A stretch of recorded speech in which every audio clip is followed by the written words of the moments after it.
तिची ही थरथरची भाषा ऐकून कृत्रिम बुद्धिमत्ता वापरून तयार केलेली ही यंत्रे माणसाचाच नाश करतील की काय अशी चिंता एकट्या मक्सलाच नाही तर सगळ्या जगाला वाटू लागली.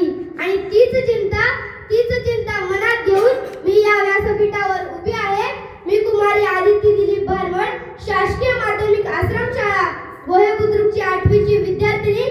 विषय मांडते आहे कृत्रिम बुद्धिमत्ता, शाप की वरदान. मित्रांनो, पहिल्यांदा आपण कृत्रिम बुद्धिमत्ता म्हणजे काय हे पाहूया. कृत्रिम बुद्धिमत्ता म्हणजे अशा संगणकीय प्रणाली, यंत्रणा किंवा रोबोट ज्यांना शिकता येते, अनुभवावरून विचार करता येतो, निर्णय घेता येतो आणि समस्याही सोडवता येतात आणि काही प्रमाणात मानवी विचारांची नक्कलही करता येते. म्हणजे ज्या कामात माणूस आपल्या बुद्धीचा वापर करतो ते काम मशीनने स्वयंचलित पद्धतीने करणे हा कृत्रिम बुद्धिमत्तेचा गाभा आहे. महाराष्ट्रातील शेतकरी कृत्रिम बुद्धिमत्तेवर आधारित हवामानाचा अंदाज पाहून पिकाची लागवड व निगराणी करतात. AI चा वापर करून डॉक्टर कॅन्सर सारख्या दुर्धर आजाराचे वेळीपूर्वी निदान करू शकतात. हे कृत्रिम बुद्धिमत्तेचे फायदेच आहेत. पण ही झाली विषयाची एक बाजू. पण त्याच वेळी कृत्रिम बुद्धिमत्तेमुळे निर्माण होणाऱ्या प्रश्नांचं काय हा मोठा प्रश्न आहे.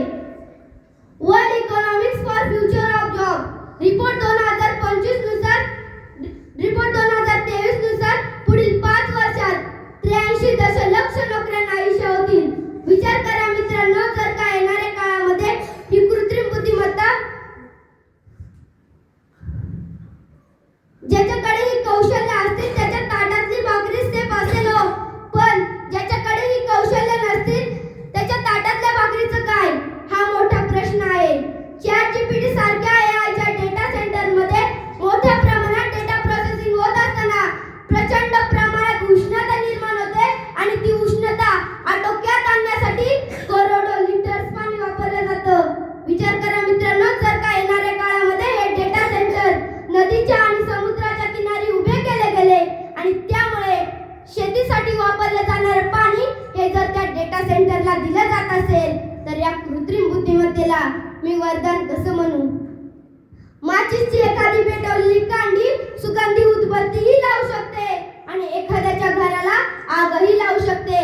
पण या दोष त्या कांडीचा नाही, त्या साधनांचा नाही, तर त्या वापरणाऱ्या माणसाचा आणि त्याच्या उद्देशांचा आहे. कृत्रिम बुद्धिमत्तेचं पण तसंच आहे.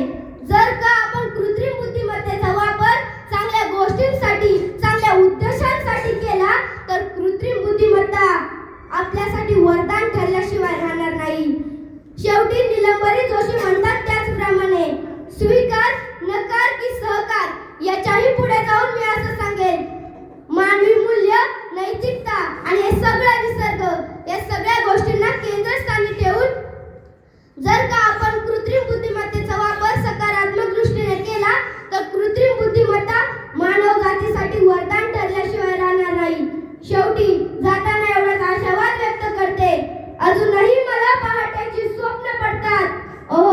अजूनही मला पहाटेची स्वप्न पडतात. अजूनही मला वसंताची चाहूल आहे. एवढ्याशा पानगळीनं मी निराश होणार नाही. वाळले असेल तरी गवत मातीवरचे, वाळले असेल तरी गवत मातीवरचे, तरी आमच्या अंगणातली तुळस मात्र अजूनही वाळली नाही. तरी आमच्या अंगणातली तुळस मात्र अजूनही वाळली नाही.